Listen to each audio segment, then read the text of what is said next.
Salam semua para tetua, jumpa lagi bersama Mimin, di channel Alurmu. Semoga para pendengar Alurmu selalu senantiasa dinaungi kebahagiaan, kesehatan, serta rezeki yang cukup. Oke, Mimin langsung lanjut ceritanya. Selamat mendengarkan, dan hidupkan imajinasi para tetua. Cerita pun dimulai.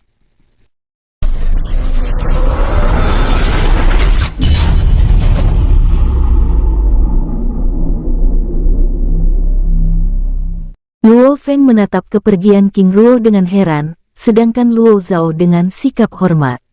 Semoga Ruo dapat mengatasi kesulitannya, Luo Feng membatin. Setelah meyakini King Ruo benar-benar telah meninggalkan kawasan istana petir kuno, Luo Feng lalu melanjutkan pembicaraannya. Prajurit Zhao, sebelumnya Ruo telah mengatakan bahwa daratan ilahi telah mengalami perubahan. Benarkah demikian? Benar penguasa agung, kini daratan ilahi telah memiliki struktur pemerintahan dengan berbagai jenis aturan yang sangat ketat, dan itu dimulai sejak 700 tahun yang lalu saat Baoyang Tian tiba-tiba menunjukkan kekuatan dan kekuasaannya. Klan Dewa Kuno, Shen Guoshi Baoyang, ucap Luo Feng pelan. Benar penguasa agung, bahkan Baoyang Tian kini menyebut dirinya sebagai kaisar daratan ilahi, ucap Luo Zhao dengan serius. Baik, ceritakan padaku, ucap Luo Feng dengan tenang. Baik penguasa agung, jawabnya lalu mulai bercerita. Dan Mimin geser ceritanya. Di tempat lain, menjelang pagi, sosok King Ruo muncul di dalam ruangan, mengejutkan Huo Mingzi dan Huo Zoudao yang sedang berjaga. Mingzi, Zoudao, waktunya kembali, ucap King Ruo, sambil membuka dimensi dunia jiwanya. Baik penguasa, jawab mereka berdua. Tenanglah, setelah keluar dari tempat ini, kalian akan memiliki banyak waktu untuk bermain di daratan ilahi, ucap King Ruo dengan senyumnya yang ramah. Setelah kedua kilin api itu kembali ke dalam dunia jiwa, King Ruo lalu mengambil sikap duduk dan mulai menenangkan dirinya saat kekuatan aura emas yang ada di dalam tubuhnya terus menguapkan informasi yang baru saja dia serap dari Luo Zhao sebelumnya. Aneh, mengapa semua informasi ini menghilang? King Ruo membatin saat dirinya mulai lupa dengan informasi yang diserapnya. Yang masih tersisa dari pikirannya adalah kedudukan 12 jenderal utama yang dibagi dalam 4 kelompok besar, yaitu Jenderal Timur, Barat, Utara dan Selatan, di mana Luo Xing, Boyang Ran, dan Kong Qiqu adalah 3 jenderal utara, yang masing-masing memiliki barak militer mereka sendiri. Selain memiliki barak militer sendiri, para jenderal utama itu juga memiliki 12 jenderal bawahan, 120 komandan pasukan dengan total prajurit 144.000 orang, dan belum termasuk dengan informasi yang menghilang. Ini hanya satu barak militer. 12 jenderal utama dikali 144.000 prajurit, itu berarti Kekaisaran Langit memiliki 1.728.000 prajurit. Dan belum termasuk dengan pasukan khusus dari klan Baoyang. Mengapa dalam pertempuran sebelumnya Baoyang Tian hanya mengirim sedikit orang? King Ruo membatin sambil terus memeriksa informasi yang tersisa, hingga semuanya lenyap begitu saja. Apakah ini karena aura emas dalam tubuhku yang masih begitu sedikit? King Ruo membatin penasaran dan kesal. King Ruo terdiam dalam kebingungan, merasa tidak berdaya. Tanpa informasi, ini sama seperti berjalan dalam kegelapan tanpa penerangan. Menyerap informasi dari pengetahuan orang lain ternyata tidak terlalu efektif, batinnya kesal. Di luar kamar, 10 menit kemudian, 15 meter dari pintu kamar, 2 sosok prajurit yang berjaga di tempat itu dikejutkan dengan kedatangan Namu dan Bingwu. Komandan, ucap kedua prajurit itu berlutut memberi hormat. Bangunlah. Kalian berdua boleh beristirahat, ucap Namu meminta kedua prajurit untuk pergi dari tempat itu. Terima kasih komandan, ucapnya yang langsung berlalu meninggalkan tempat itu. Setelah kedua prajurit itu pergi, Namu dan Bingwu lalu menghampiri kamar King Ruo. Prajurit Luo Zhao, ucap Namu memanggil King Ruo, dia mengetuk pintu dengan sedikit kasar. King Ruo yang berada di dalam ruangan, yang telah mengetahui kedatangan Namu dan Bingwu dengan segera membuka pintu. Jenderal, ucap King Ruo sambil mempersilahkan kedua sosok itu memasuki ruangan, namun langsung dihentikan oleh Bing Wu. Cepat, ikut kami, ucapnya dengan nada kesal, membuat King Ruo terdiam. Baik komandan, jawab King Ruo lalu bergerak mengikuti kedua sosok tersebut. King Ruo yang tidak bisa menyerap pengetahuan dari Luo Zhao sebelumnya hanya bisa mengikuti kedua sosok itu dengan kesal, di mana seluas mata memandang. Yang dia lihat hanya bangunan-bangunan indah yang merupakan barak militer pasukan utara. Setelah perjalanan cukup lama, mereka akhirnya tiba di sebuah bangunan istana yang lebih megah dari bangunan yang lainnya. Tanpa banyak bicara, Namu dan Bing Wu lalu membawa King Ruo memasuki aula istana. Di dalam ruangan, dua sosok yang King Ruo kenal, duduk pada kursi utama, menatap kedatangannya dengan ramah. Baoyang Ran dan Kong Qiqu. King Ruo membatin. Jenderal, ucap Namu dan Bing Wu dengan hormat.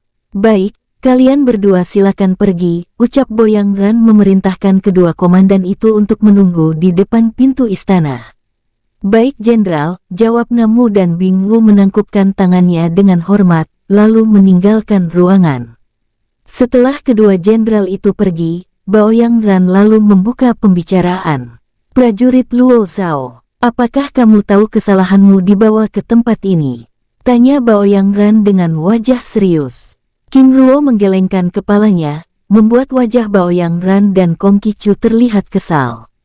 Apa kamu serius tidak tahu dengan kesalahanmu? Tanya Kong Qiqu. King Ruo dengan tenang sekali lagi menggelengkan kepalanya, membuat Baoyang Ran dan Kong Qiqu begitu kesal. Apakah kamu benar-benar bodoh? Bahkan kesalahan sendiri pun kamu tidak tahu. Ucap Baoyang Ran kesal. Jenderal, aku juga bingung dengan kesalahanku. Jika aku bersalah, bukankah aku harus dibawa ke pengadilan militer dan dipenjara? Lalu mengapa aku harus dibawa di tempat ini? Seharusnya jenderal lah yang harus memberi penjelasan padaku, ucap King Ruo dengan tenang, membuat wajah kedua sosok jenderal besar itu menjadi sangat masam. Bajingan bangsat, sejak kapan prajurit rendahan berani bicara seperti itu pada jenderal utama? Apakah kamu menantang kami? Suara Kong Qiqu meninggi. Jenderal, sedikit pun tidak ada kalimat tantangan dari kata-kataku sebelumnya. Jika maksudku yang meminta penjelasan itu salah, lalu apa yang harus aku lakukan? Ucap King Ruo. Sungguh tidak tahu malu. Sudah bersalah tetapi masih tidak jujur, ucap Kong Qiqu kesal. King Ruo menggelengkan kepala, menatap Kong Qiqu dengan santai. Siapa yang tidak jujur dalam hal ini? Bukankah jenderal juga melakukannya? Kembali ke pertanyaanku sebelumnya, jika aku bersalah mengapa aku harus dibawa ke tempat ini? Aku tahu jenderal berdua memiliki niat tersembunyi, lalu mengapa tidak langsung saja? Keberanian King Ruo muncul karena dia memahami bahwa kedua sosok yang ada di hadapannya itu tidak akan berani bertindak sembarangan. Karena jika terjadi sesuatu padanya, hal itu akan menarik perhatian banyak pihak, terutama Luo Xing. Namun yang masih belum dia pahami saat ini adalah rencana kedua sosok jenderal tersebut. Saudara Baoyang Ran, prajurit rendahan ini benar-benar menguji kesabaranku. Apa sebaiknya kita menggunakan kekerasan saja, ucap Kong Qiqu berbicara melalui telepati. Jangan gegabah. Jika terjadi sesuatu padanya, kita akan dicurigai oleh Luo Xing. Aku akan mencoba menjinakkannya. Jika tidak bisa, maka kita akan mengirimnya ke penjara api Gunung Langit. Baik, jawab Kong Qiqu kesal. Prajurit Luo Zhao, karena kamu meminta penjelasan, baiklah. Kesalahanmu adalah karena dengan sengaja membiarkan diri menyerap kekuatan spiritual Gunung Emas Gerbang Langit. Sesuai dengan peraturan yang telah ditetapkan oleh Yang Mulia Kaisar, maka kamu akan dihukum mati. Kami bisa melepaskanmu, tetapi dengan syarat. Baoyang Ran menjeda kalimatnya menatap King Ruo dengan senyum penuh kemenangan. Tapi jenderal, aku. King Ruo pura-pura terkejut dengan wajah ketakutan, membuat kedua jenderal itu tertawa senang.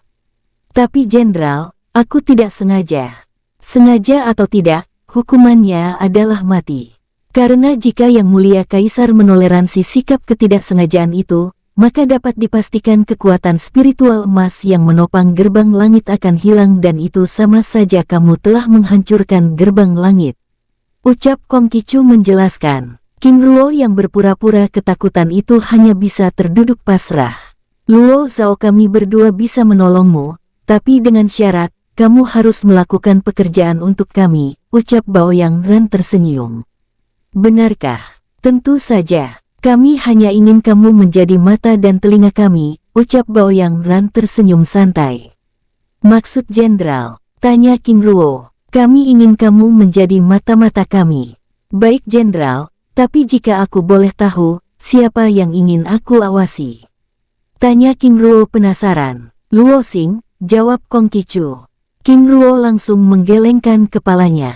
Jenderal, jika demikian aku memilih hukuman mati, ucap King Ruo dengan wajah serius, membuat Baoyang Ran dan Kong Qiqu terdiam.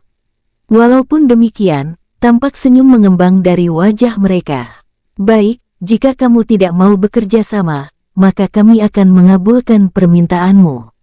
Luo Zhao, kamu akan menghabiskan 100 tahun hidup di dalam penjara api Gunung Langit, tapi jika kamu berubah pikiran, kamu bisa memanggil kami, ucap Baoyang Ran tersenyum santai. Tidak akan, ucap King Ruo dengan serius. Baiklah, sesuai keinginanmu, ucap Baoyang Ran kesal, sambil memanggil Namu dan Bing Wu, serta beberapa prajurit untuk membawa King Ruo keluar dari tempat itu. Bajingan, orang-orang dari klan Luo ini benar-benar keras kepala, ucap Baoyang Ran menatap kepergian King Ruo yang dibawa oleh prajurit dengan kesal. Saudara tenanglah, aku yakin penjara api Gunung Langit akan menggoyahkan kesetiaannya, ucap Kong Qiqu tersenyum. Hais, jika dia bukan dari klan Luo, aku sudah menjentikan jariku meledakkan kepala batunya itu, ucap Baoyang Ran kesal. Saudara, kita harus sabar. Apalagi Luo Xing adalah orang yang sangat sulit menerima orang lain di sisinya. Satu-satunya cara agar bisa mengawasinya adalah dengan menggunakan orang-orangnya sendiri, ucap Kong Qiqu. Saudara benar, jawab Baoyang Ran. Di tempat lain, King Ruo yang dirantai oleh 4 prajurit dan diawasi oleh Namu dan Bing Wu, terus berjalan meninggalkan kawasan istana. Setelah benar-benar meninggalkan kawasan istana, tiba-tiba sikap keempat prajurit itu berubah. Plak-plak, mereka tiba-tiba memukul dan menghajar King Ruo. Dasar klan Luo bajingan, sudah lama kami menunggu untuk melakukan hal ini, ucap salah satu dari prajurit itu dengan kasar, sambil menendang pantat King Ruo. King Ruo yang mendapat pukulan itu hanya bisa menahan diri, dan mengaduh kesakitan. 4 ranah Dewa Surga, dan 2 kultivator Kaisar Dewa tahap akhir. King Ruo membatin, mengamati kekuatan keempat prajurit dan kedua komandan tersebut. Melihat King Ruo yang hanya diam, membuat mereka semakin berani. Luo Zhao, anggap saja pukulan kecil kami ini sebagai pemanasan, karena siksaan yang sesungguhnya akan kamu rasakan di dalam penjara api Gunung Langit, ucap Namu membenarkan tindakan keempat prajurit itu. Setelah cukup lama berjalan, mereka akhirnya tiba di kawasan barak militer. King Ruo yang telah dirantai lalu dimasukkan ke dalam kereta besi hitam. 2 prajurit bertindak sebagai kusir, sedangkan 2 prajurit lainnya beserta Namu dan Bing Wu ikut masuk ke dalam kereta menjaga King Ruo dari dalam. Cepat jalan, ucap Namu memberi perintah. Dengan perlahan kereta besi hitam yang ditarik 4 ekor kuda berkepala naga itu meninggalkan kawasan barak militer. Bangsat, King Ruo membatin kesal sambil menatap keempat sosok yang duduk bersamanya di dalam ruangan kereta dengan luas 3 kali 3 meter itu. Di tempat lain, Luo Xing duduk mondar-mandir. Pikirannya begitu kacau saat mendengar laporan dari Heian Bai dan Dalurong, yang mengatakan bahwa Luo Zhao sepertinya telah ditahan secara halus oleh pihak Baoyang Ran. Mengapa Luo Zhao bisa melakukan hal konyol itu, tapi mengapa dia seperti tidak mengenal aturan, apakah dia? Gumam Luo Xing kesal. Saat itu, dirinya pun dapat merasakan King Ruo dengan santai menyerap aura spiritual Gunung Emas Gerbang Langit. Jenderal, apa yang harus kita lakukan? Tanya Dalurong membuyarkan lamunannya. Aku yakin Baoyang Ran pasti ingin memperdayainya. Dengan sikap dan keteguhan hati Luo Zhao, aku rasa dia akan menolak rayuan apapun. Kalian berdua pergi ke penjara api Gunung Langit, dan awasi tempat itu. Baik Jenderal, jawab mereka berdua, lalu bergegas meninggalkan tempat itu. Setelah Dalurong dan Heian Bai pergi, Luo Xing lalu meninggalkan istana kediamannya, bergerak menuju istana sang kaisar dengan pikiran yang kusut. Setelah bergerak sepanjang waktu, Luo Xing akhirnya dapat melihat istana megah mengambang di atas awan putih keemasan, sebuah istana yang sangat besar dengan halaman yang sangat luas yang dihiasi ratusan pilar emas raksasa dengan ukiran makhluk langit dan sajak kuno, menjulang, menghiasi setiap sudut tempat itu. Di halaman istana yang sangat luas itu, telah datang ratusan prajurit yang kembali dalam pertempuran melawan pasukan iblis di dalam samudera kehampaan sebelumnya, yang akan mengikuti acara penghormatan pada prajurit yang meninggal dan menerima hadiah dari sang kaisar. Di tempat itu, juga telah hadir Baoyang Ran dan Kong Qiqu dengan wajah gembira, berbincang-bincang dengan beberapa menteri yang datang di tempat itu dengan santai. "Saudara," ucap Baoyang Ran menyambut kedatangan Luo Xing. "Saudara Baoyang Ran," ucap Luo Xing menghampiri sosok itu sambil menangkupkan tangannya. "Saudara silakan," ucap Kong Qiqu mempersilakan Luo Xing duduk pada kursi. "Saudara Luo Xing, kebetulan sekali.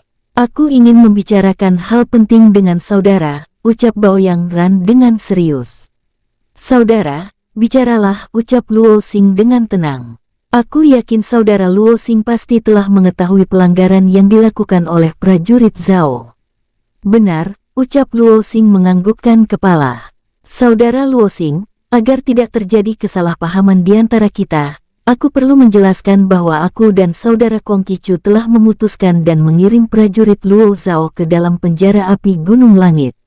Melihat pelanggarannya, mungkin saat ini prajurit Zhao sudah dieksekusi, namun mengingat dirinya telah berkontribusi dalam perang ini, aku bersama saudara Kong Qiqu hanya memberi hukuman 100 tahun saja.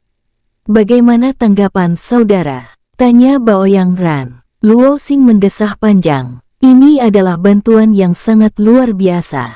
Aku Luo Xing berterima kasih kepada saudara berdua," ucapnya sambil menangkupkan tangannya dengan hormat. "Saudara Luo Xing, aku juga merasa senang karena saudara dapat memahami masalah ini dengan baik. Semoga prajurit Zhao dapat bertahan dan selamat dari tempat itu. Karena bagaimanapun, ketika yang lainnya menerima hadiah, dia juga harus menerima bagiannya," ucap Baoyang Ran sambil menatap prajurit yang terus berdatangan di tempat itu. "Saudara Baoyang Ran benar," ucap Luo Xing, menganggukkan kepala, menahan kesedihan dalam hatinya. "Luo Zhao bertahanlah," batinnya. Di tempat lain, King Ruo yang sedang dibawa oleh Namu dan Bing Wu menuju penjara api Gunung Langit, duduk di sudut ruangan kereta besi hitam, berpura-pura ketakutan, sambil memeriksa kehadiran sosok jenderal semi-abadi tingkat 5 yang pernah mengawasinya. Semoga dia tidak datang, King Ruo membatin, sedangkan Namu dan Bing Wu serta kedua prajurit itu terus menghinanya. "Luo Zhao, apakah sekarang kamu menyesal?" "Tapi semuanya sudah terlambat," ucap seorang prajurit mengejek. "Komandan, melihat wajah yang ketakutan seperti ini benar-benar membangkitkan kemarahanku," ucap seorang prajurit lainnya berbicara kasar. "Karena masih ada kesempatan, hajar saja. Lagi pula dengan masa 100 tahun, dia mungkin sudah tidak bernyawa," ucap Bing Wu. "Komandan benar," ucap prajurit tersebut bergerak dan hendak menampar King Ruo. Namun belum sempat tangan itu mengenai wajah, tiba-tiba kilatan cahaya muncul. "Ah!" prajurit itu meraung kesakitan, menatap tangan kanannya yang telah terpotong, dengan darah segar menyembur dari bekas potongannya. Bagaimana bisa dia melakukannya?" ucap salah satu prajurit menatap King Ruo heran, namun Namu dan Bing Wu hanya tersenyum kecil, dan menganggap hal itu biasa saja.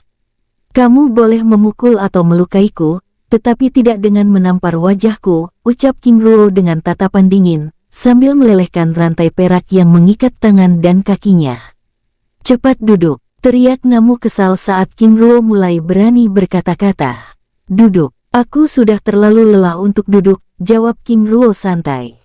Bajingan kecil, jangan membuatku kesal, ucap Namu dengan nada dingin menatap King Ruo yang semakin berani padanya, sambil menatap prajurit yang berusaha menyembuhkan tangannya yang telah terpotong sebelumnya. Bajingan, aku rasa kata itu tepat diberikan pada kalian, jawab King Ruo yang telah berhasil melepaskan diri dari ikatan rantai perak, memprovokasi kedua komandan itu. Apakah kamu ingin melawan kami? Teriak Namu berdiri, membentak King Ruo yang hanya tersenyum santai. Saudara tenanglah, biarkan saja dia bertingkah. Dengan begitu, kita memiliki alasan untuk menghajarnya, ucap Bing Wu membuat Namu yang sudah begitu emosi duduk kembali pada kursinya. Melawan. Lalu yang aku lakukan ini disebut dengan apa? Ucap King Ruo memprovokasi sambil menendang prajurit yang sedang menyembuhkan tangannya. Bajingan, kamu benar-benar sudah bosan hidup, matilah kau. Teriak prajurit lainnya mencari perhatian Namu dan Bing Wu bergerak ke arah King Ruo. Plak-plak, suara tamparan keras, melempar sosok prajurit itu hingga menghantam dinding besi dengan wajah lebam dan gigi yang telah terlepas dari tempatnya.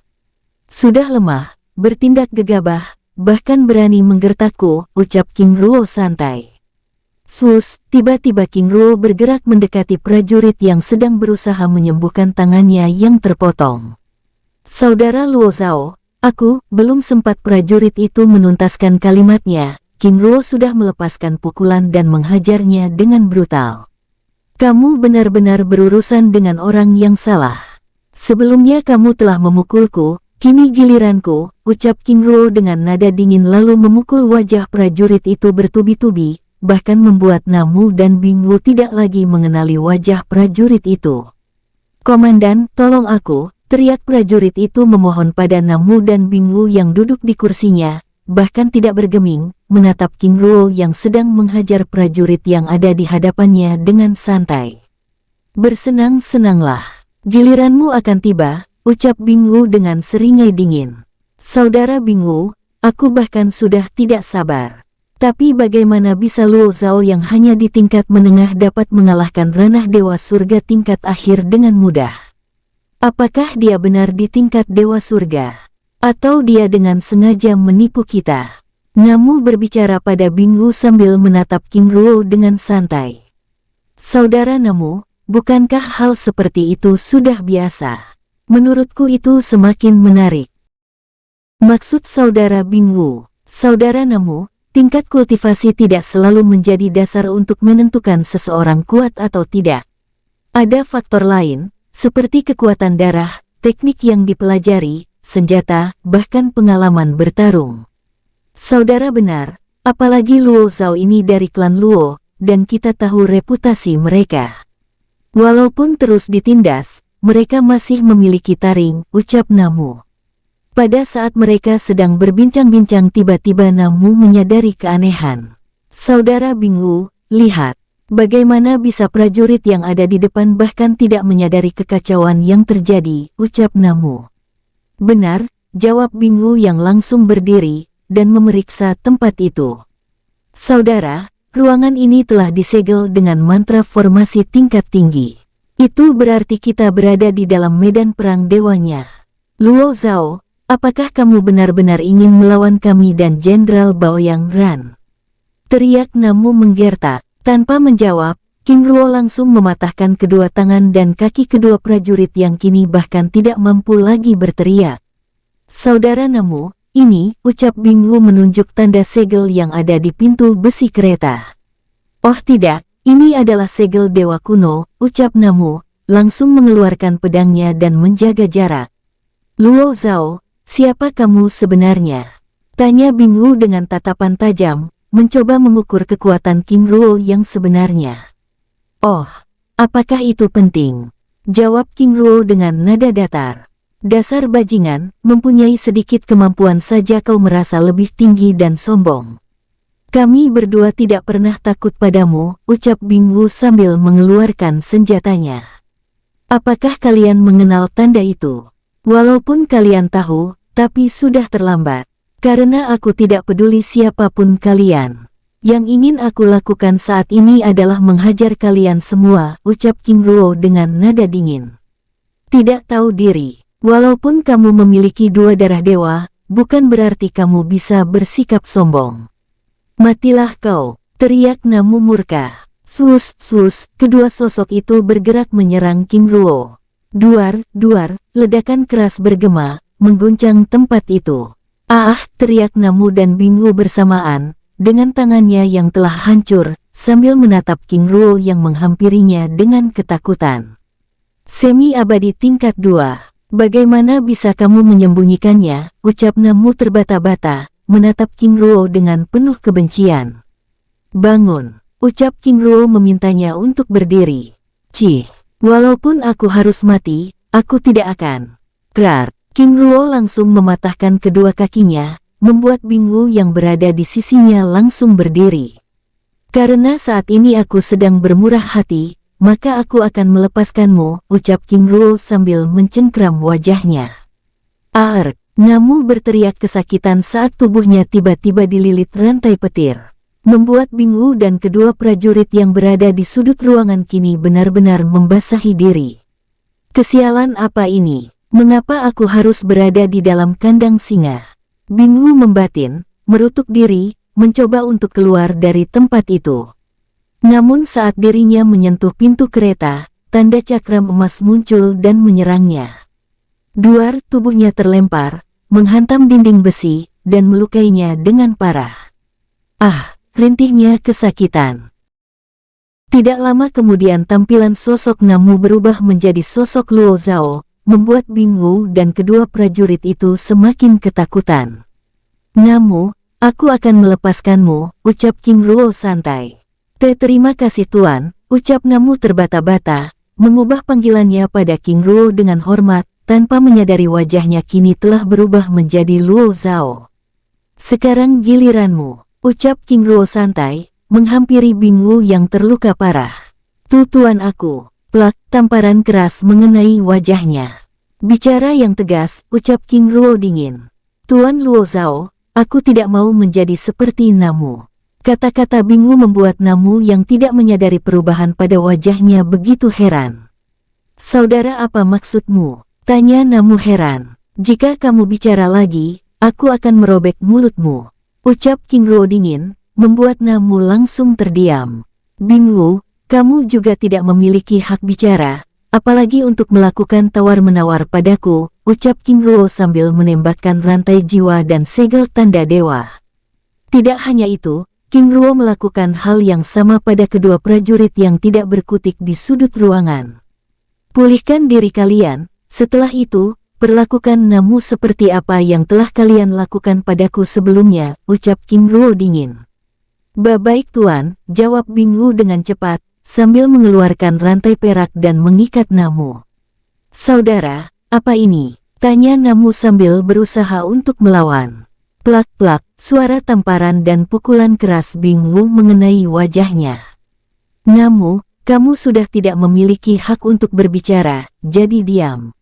Ucap Bingwu dengan tegas, membuat Namu terdiam. Bajingan, kamu telah mengkhianati persahabatan kita. Kamu benar-benar, plak, tamparan keras King Ruo merontokkan giginya. Jika kamu berbicara lagi, aku akan menarik lidahmu. Ucap King Ruo sambil mengawasi kedua prajurit yang sedang berusaha memulihkan diri, lalu duduk pada kursi dengan tenang, memeriksa pengetahuan yang dia serap dari Namu sebelumnya. Apa? King Ruo membatin dengan wajah kecewa, karena informasi yang dia serap menghilang.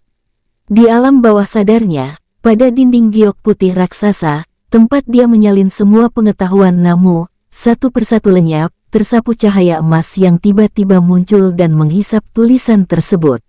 Apakah ini cahaya ilahi yang menjaga rahasia para dewa agar pengetahuan mereka tidak diketahui orang lain, atau karena cahaya emas dalam tubuhku yang masih begitu sedikit?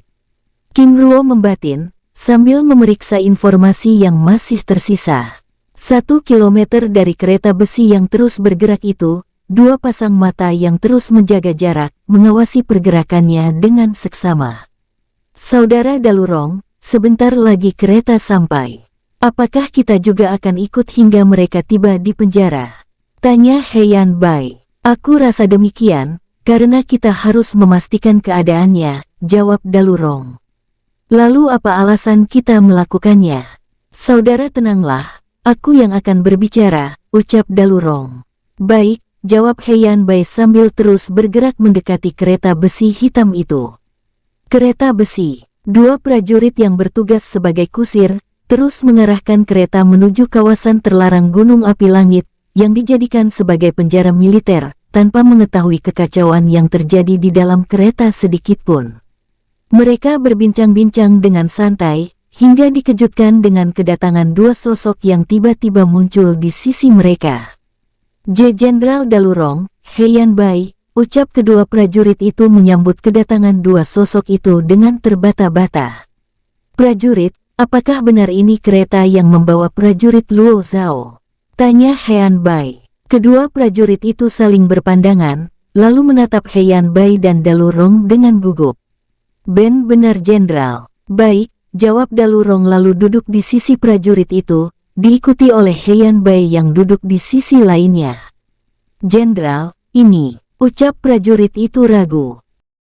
Kami diminta Jenderal Besar untuk ikut mengawasi dan memastikan keadaan prajurit Zhao sebelum dimasukkan ke dalam penjara, ucap Dalurong santai, membuat kedua prajurit itu menjadi semakin gugup. Mengapa kalian begitu gugup? Apakah kalian telah melakukan sesuatu padanya? Tanya Heian Bai. Tidak Jenderal. Oh baguslah, karena jika terjadi sesuatu padanya, maka kalian juga akan ikut bersamanya, ucap Dalurong. Oh tidak, ucap kedua prajurit itu membatin dan mulai gelisah. Tiba-tiba tempat itu menjadi sunyi.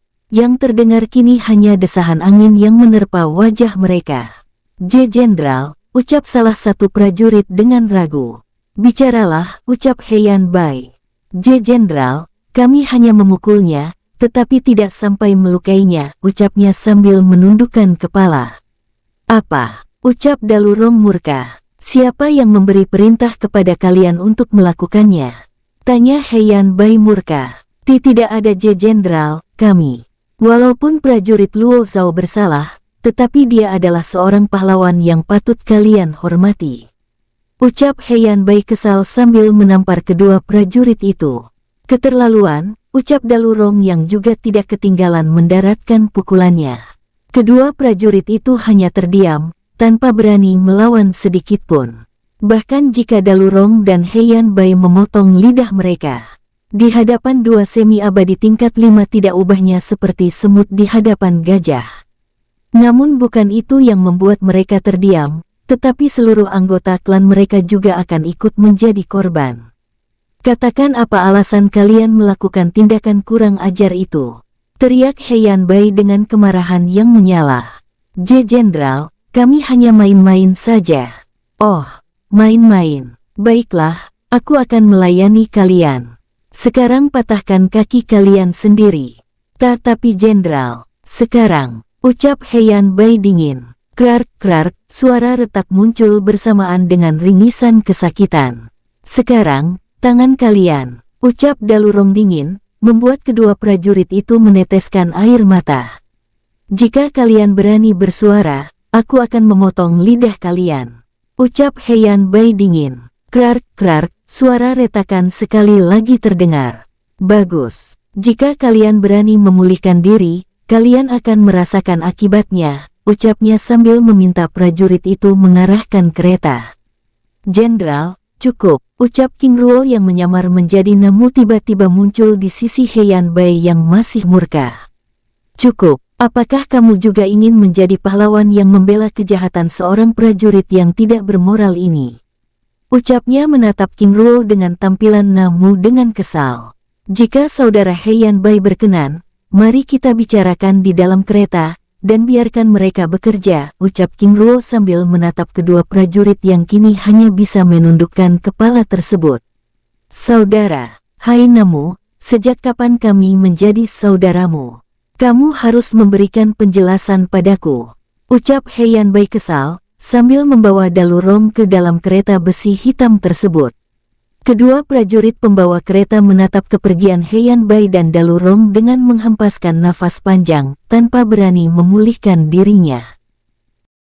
Di dalam kereta, reaksi Heian Bai dan Dalurong yang melihat sosok Luo Zhao palsu yang dirantai dengan wajah lebam, begitu masam. Mereka berdua bahkan tanpa ragu menunjukkan ketidaksenangannya. Namu, Bing Wu, apakah seperti ini cara kalian memperlakukan tawanan? Ucap Heian Bai sambil menghampiri sosok Luo Zhao palsu yang langsung dihentikan oleh kedua prajurit. Jangan halangi aku, atau kalian akan kehilangan nyawa. Ucap Heian Bai dengan tatapan tajam. Saudara Heian Bai, Dalurong, duduklah, ucap King Ruo sambil mengeluarkan guci kecil arak rumput kristal. Membuat Heian Bai yang merasa kehadirannya diremehkan itu semakin murka. Plak-plak, tamparan kerasnya melempar kedua prajurit yang menghalanginya. Namun saat dirinya akan menampar Bing Wu, tiba-tiba aroma arak yang keluar dari guci kecil itu menyentuh hidungnya. Ini, ucap Heian Bai dan Dalurong saling berpandangan lalu menatap ke arah King Ruo yang duduk dengan santai dengan lekat. Saudara, duduklah. Saudara, sudah aku katakan, jangan pernah memanggilku dengan cara demikian. Jawabnya kesal. Duduklah, ucap King Ruo santai sambil menuangkan minuman pada gelas yang tersedia. Tanpa ragu mereka berdua meraih gelas itu, dan memeriksanya. Ini benar, ini arak rumput kristal, ucapnya bersamaan, sambil menatap King Ruo yang kini mulai menyesap minumannya. Di sudut ruangan, tampak Bing Wu yang ingin berbicara kepada Namu, namun tiba-tiba kedua prajurit yang terlempar sebelumnya berdiri, lalu bergerak dan menghajar Bing Wu. Sontak saja tindakan prajurit itu mengejutkan Heian Bai dan Dalurong. Mereka bahkan hampir tidak mempercayai penglihatannya. Apa yang sebenarnya terjadi? Tanya Dalurong berbicara melalui telepati pada Heian Bai. Saudara, aku bahkan tidak bisa memahami hal ini. Bagaimana seorang Bing Wu yang merupakan seorang komandan pasukan dihajar oleh prajurit tingkat rendah? Saudara Heian Bai, Dalurong, duduklah, ucap King Ruo membuyarkan percakapan mereka. Mana janji saudara berdua yang ingin minum bersama denganku, ucap King Ruo sambil menyesap minumannya. Kata-kata yang baru saja dilontarkan oleh King Ruo mengejutkan mereka berdua. Namu, cukup, aku bahkan tidak pernah mengatakan hal seperti itu padamu. Heian Bai yang kini sudah hampir tidak bisa menahan diri, membuat King Ruo tertawa kecil. Saat berada di samudera kehampaan abadi, apakah kalian sudah melupakannya? Tanya King Ruo membuat mereka terdiam. Cukup lama mereka berdua mencerna kata-kata itu, hingga akhirnya Dalurong tiba-tiba meneguk minuman yang ada di tangannya. Saudara King Ruo, ternyata kamu berhasil masuk ke daratan ilahi, ucapnya memeluk King Ruo dengan gembira. Tiba-tiba mereka bertiga tertawa lepas dan saling berpandangan. Sus, King Ruo mengubah tampilan wajahnya. Saudara Ruo, maaf kami tidak mengenali penyamaranmu. Sungguh memalukan sekali, ucap Dalurong sambil meraih guci yang ada di tangan King Ruo, lalu menuangkannya pada gelas yang masih ada di tangannya. Saudara Ruo, aku bahkan tidak melihat kebocoran aura sama sekali. Lalu saudara, siapa sosok prajurit Luo Zhao itu? Lalu di mana sosoknya yang asli? Tanya Heian Bai penasaran. Saudara, dia adalah Namu yang aku ubah wajahnya, ucap King Ruo santai. Apa? Bagaimana bisa? Tanya Dalurong sambil duduk pada kursi, sambil menatap King Ruo dengan lekat. Ini adalah teknik rahasia, jawab King Ruo santai. Lalu di mana prajurit Luo Zhao? Tanya Heian Bai. Saudara berdua tenanglah, saudaraku Luo Zhao saat ini berada di tempat yang aman. Saudara Ruo, jujur saja pada saat berada di Gunung Emas Gerbang Langit, aku begitu heran, karena bagaimana seorang Luo Zhao bahkan membiarkan dirinya menyerap kekuatan spiritual emas Gunung Gerbang Langit, ucap Heian Bai. Aku memang berhasil menyamar, tetapi aku tidak memahami aturan daratan ilahi, jawab King Ruo sambil tertawa kecil. Saudara, sekarang kita telah bersama. Tenanglah, aku akan memandu saudara mengenali daratan ilahi ini, ucap Dalurong dengan penuh semangat, terus berbincang-bincang santai. Di sudut ruangan, Namu dan Bingwu serta kedua prajurit yang mendengar perbincangan King Ruo dan rombongannya begitu terkejut. Mereka benar-benar tidak menyangka jika sosok yang menyamar sebagai Luo Zhao itu adalah King Ruo, seseorang yang berasal dari luar daratan ilahi. Namun yang membuat mereka semakin heran adalah sikap seorang Heian Bai dan Dalurong yang merupakan seorang jenderal, begitu menghormati King Ruo. Tidak lama kemudian, Namu dan Bingwu dikejutkan dengan kereta besi hitam yang tiba-tiba bergerak dengan perlahan lalu berhenti. "Saudara, kita sudah tiba," ucap Heian Bai. "Baik," jawab King Ruo kembali mengubah tampilan wajahnya dengan menggunakan tampilan wajah Namu. "Prajurit, Bingwu, bawa tawanan," ucapnya keluar dari kereta besi hitam bersama Heian Bai dan Dalurong. "Baik," jawab mereka tanpa ragu menyeret Namu dengan kasar. King Ruo terdiam sesaat sambil mengedarkan pandangannya, menatap pemandangan yang ada di hadapannya. Sebuah gerbang hitam dengan dua pilar emas, berdiri tegak di puncak gunung api raksasa yang terus bergolak. Di depan gerbang raksasa itu, berjaga ribuan prajurit jubah emas dengan senjata lengkap. Jenderal Heian Bai, Dalurong, Komandan Namu, Bingwu, ucap seorang jenderal keluar dari dalam pos penjagaan menghampiri King Ruo dan rombongannya. "Jenderal Jianyu, kami membawa tawanan. Sesuai dengan perintah, masukkan dia ke dalam penjara tingkat 3.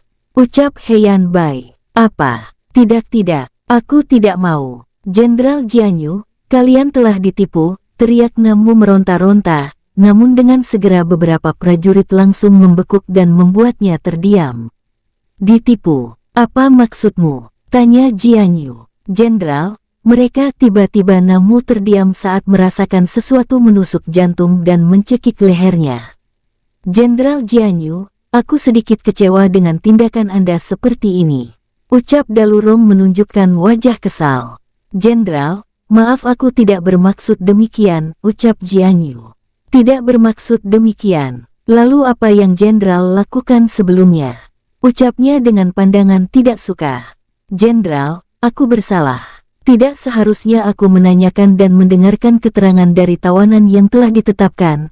Namun aku," ucapnya sambil menatap sosok Luo Zhao palsu itu dengan sedih. "Prajurit bawa dia," ucapnya pelan. "Baik jenderal," jawab prajurit tersebut sambil menyeret Namu dengan paksa. Sepertinya Jenderal Jianyu ini memiliki hubungan dengan Luo Zhao, namun aku tidak mendapatkan informasi dari pengetahuan Luo Zhao sebelumnya. King Ruo membatin kesal. "Lalu apakah ada lagi jenderal?" tanya Jianyu. "Masukkan keempat prajurit ini di penjara tingkat 2, ucap Dalurong. "Oh tidak," ucap mereka berempat berusaha melarikan diri namun tiba-tiba berapa prajurit jubah emas muncul dan menangkap mereka. "Jenderal Dalurong, mohon penjelasannya," ucap Jianyu sambil menatap keempat prajurit yang kini mulai menangis, memohon untuk dilepaskan. "Jenderal Jianyu, prajurit Luo Zhao memang seorang tahanan, tetapi dia adalah pahlawan perang. Dan keempat prajurit ini tidak menghormati pahlawan, bahkan mereka menyiksanya." "Jenderal, aku mengerti. Prajurit masukkan mereka ke dalam penjara api tingkat 2. "Baik jenderal," jawabnya sambil menyeret keempat prajurit yang meronta-ronta tersebut dengan paksa. "Baik, karena tidak ada urusan lagi maka kami akan segera kembali." "Jenderal Jianyu, terima kasih," ucap Dalurong sambil menangkupkan tangannya dengan hormat yang diikuti King Ruo dan yang lainnya. "Baik jenderal," jawab Jianyu sambil menangkupkan tangannya dengan hormat, menatap kepergian kelompok itu dengan heran, terutama pada sosok Dalurong dan Heian Bai.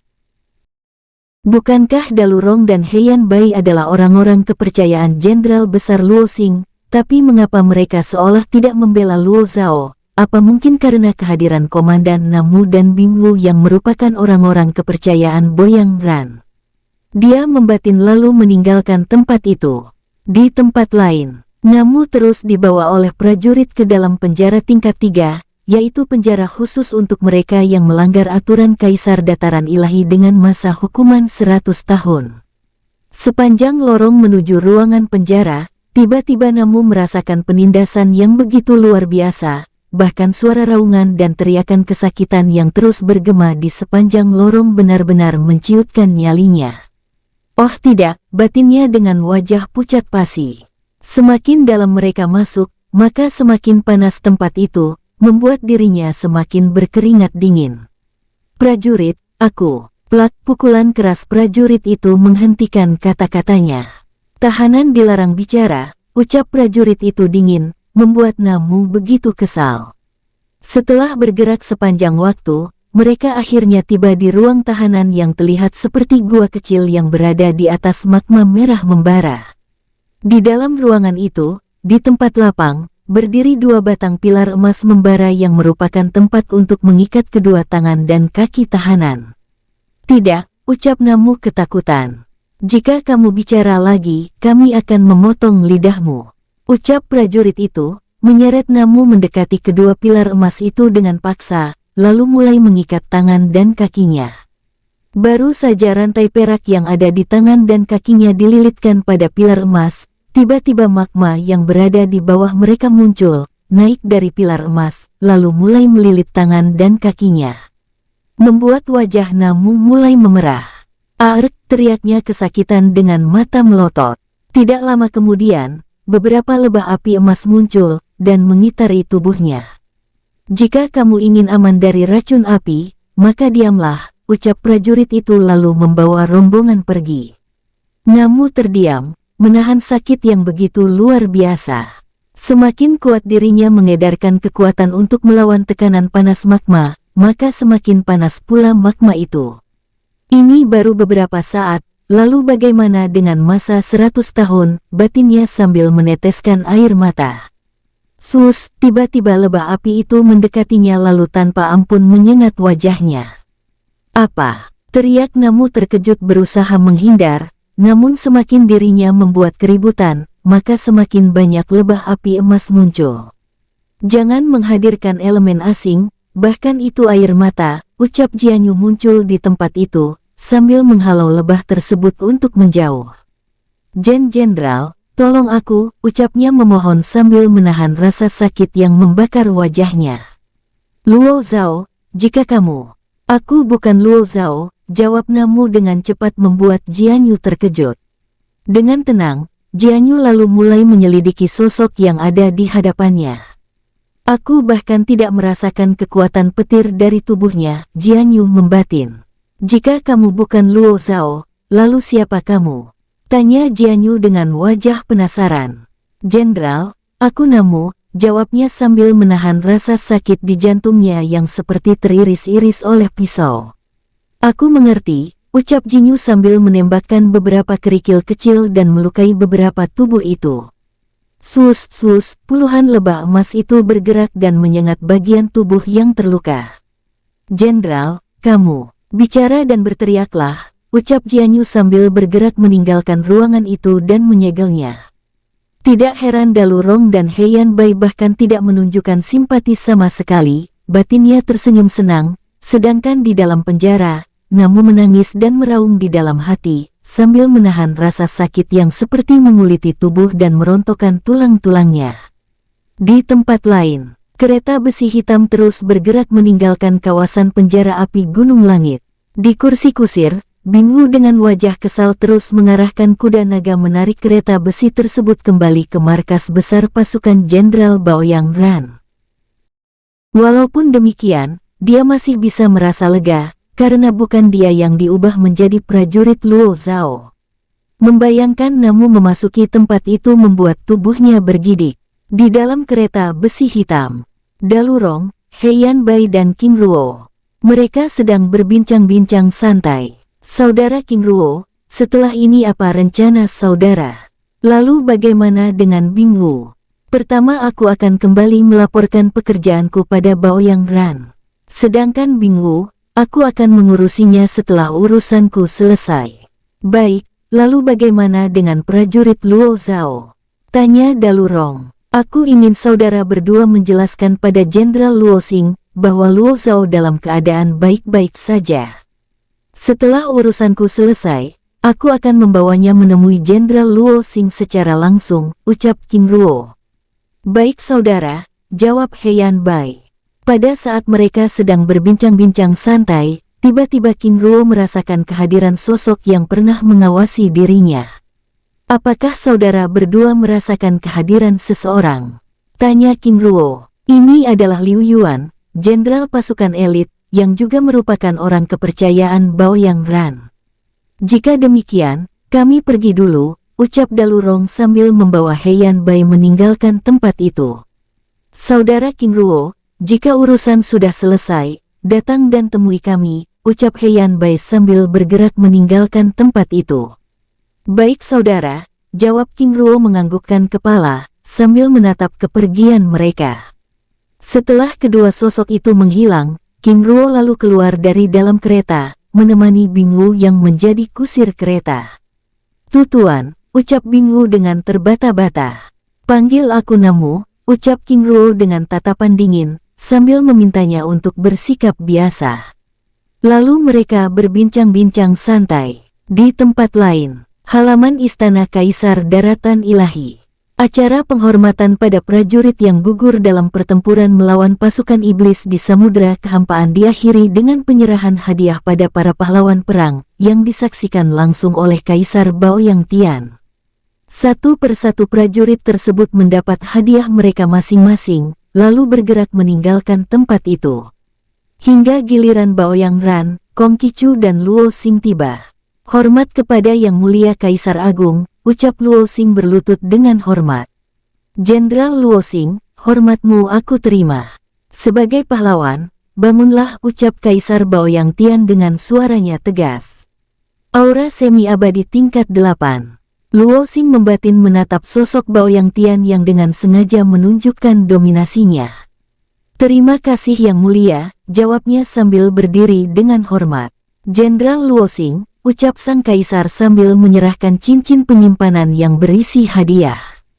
Terima kasih Yang Mulia, jawab Luo Xing sambil menerima hadiah tersebut. Setelah acara itu berakhir, satu persatu mereka bergerak meninggalkan tempat itu hingga halaman istana yang sebelumnya penuh dengan hiruk-pikuk dan kebisingan kini menjadi tenang kembali. Dari jauh, tatapan tajam dengan penuh kebencian mengiringi kepergian Luo Xing. Cih! Bajingan itu benar-benar membuatku kesal, ucap Kong Qiqu membatin kesal, sambil mengikuti Baoyang Ran yang membawanya kembali ke istana kediamannya. Di tempat lain, King Ruo dan Bing Wu yang sudah kembali dari penjara api Gunung Langit, tiba di istana Baoyang Ran, mendapati tempat itu masih kosong, lalu menunggu di halaman istana. Tidak lama kemudian, mereka berdua melihat kedua jenderal itu tiba. Jenderal, ucap Bing Wu dan King Ruo yang menyamar menjadi Namu menyambut kedatangan kedua sosok tersebut dengan hormat. Biarkan aku yang berbicara, ucap King Ruo dingin pada Bing Wu melalui telepati. Komandan Namu, Bing Wu, kalian ternyata sudah kembali. Masuklah, ucap Baoyang Ran membawa mereka memasuki istana. Terima kasih Jenderal, ucapnya sambil mengikuti kedua sosok yang memimpin mereka memasuki ruangan itu.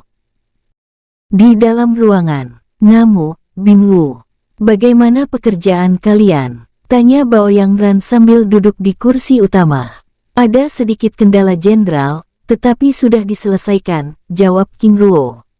Kendala? Tanya Kong Qiqu mengerutkan keningnya. Benar Jenderal, sebelumnya saat tiba di penjara api langit, kami tanpa sengaja bertemu dengan Jenderal Heian Bai dan Dalurong. Bajingan! Lalu apa yang mereka lakukan di tempat itu? Tanya Baoyang Ran mulai terlihat kesal. Mereka berdua juga ditugaskan mengantar tahanan lain di tempat itu. Lalu tanpa sengaja melihat Luo Zhao yang sedikit terluka.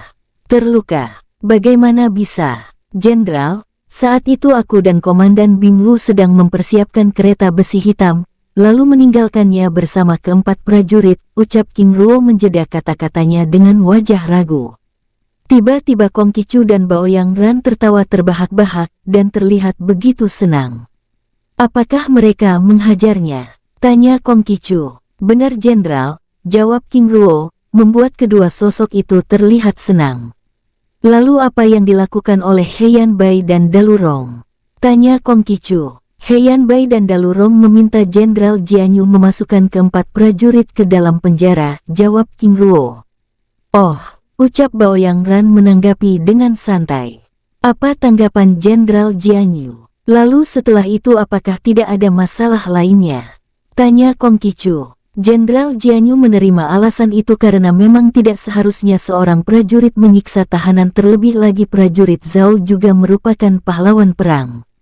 Setelah itu tidak ada lagi masalah lainnya.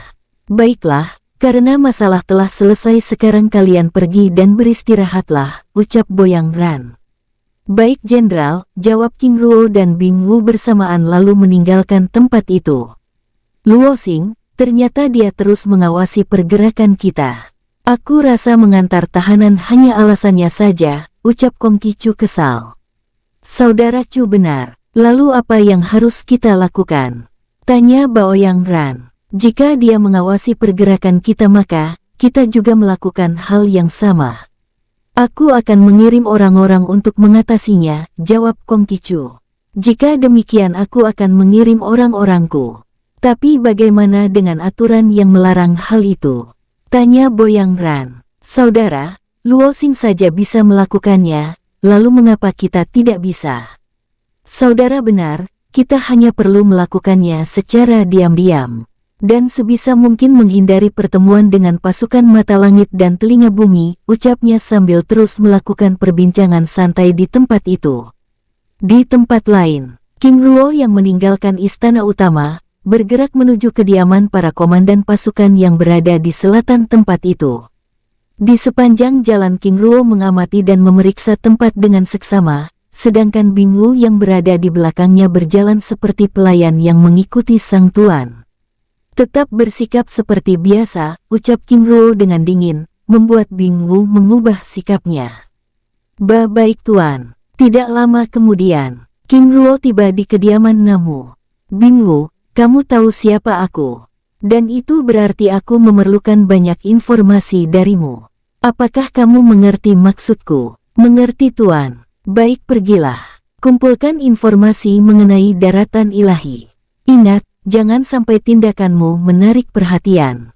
2 jam kemudian segera kembali.